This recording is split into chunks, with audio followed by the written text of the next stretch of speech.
How does military time in service impact re-enlistment options? Imagine you're nearing the end of your current military contract and wondering what your next steps are. Your time in service can really shape your choices for staying in or moving on. When you first join the military, you usually commit to about 8 years total, which includes active duty and reserve time. As your current enlistment wraps up, you can decide to re-enlist for another term. Re-enlistment contracts are usually at least 2 years long and can go up to 6 years, depending on your branch and circumstances. The length of your previous service influences how long your new contract can be and whether you qualify for certain bonuses or special programs. Your time in service also affects when you can re-enlist.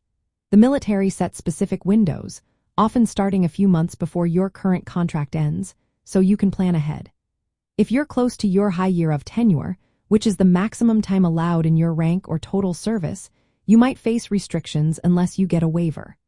Longer service might also make you eligible for re-enlistment bonuses, which are offered to retain experienced personnel.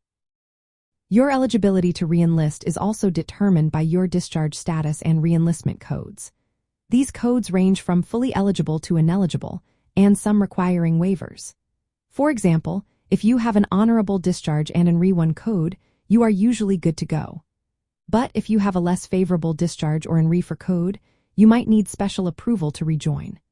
Your discharge type, whether honorable or other than honorable, also plays a role. Some discharge types might need additional medical or administrative waivers to allow re-enlistment. Each branch has its own rules about age limits, service obligations, and re-enlistment policies. For example, some branches calculate age limits by subtracting your prior service from your chronological age, which could extend your eligibility. Active duty members and reserve members might have different requirements, especially regarding minimum active duty time needed to re-enlist. Knowing how your time in service impacts your re-enlistment options helps you plan your career better. It's smart to keep track of your re-enlistment window and your high year of tenure to avoid surprises. Talking to a career counselor or retention officer can help you understand your options, especially if you need waivers or have special circumstances. Being aware of your discharge and re-enlistment codes is also important, as they directly influence your eligibility. In the end, your military time in service is a key factor in deciding whether you can stay in or need to explore other career paths.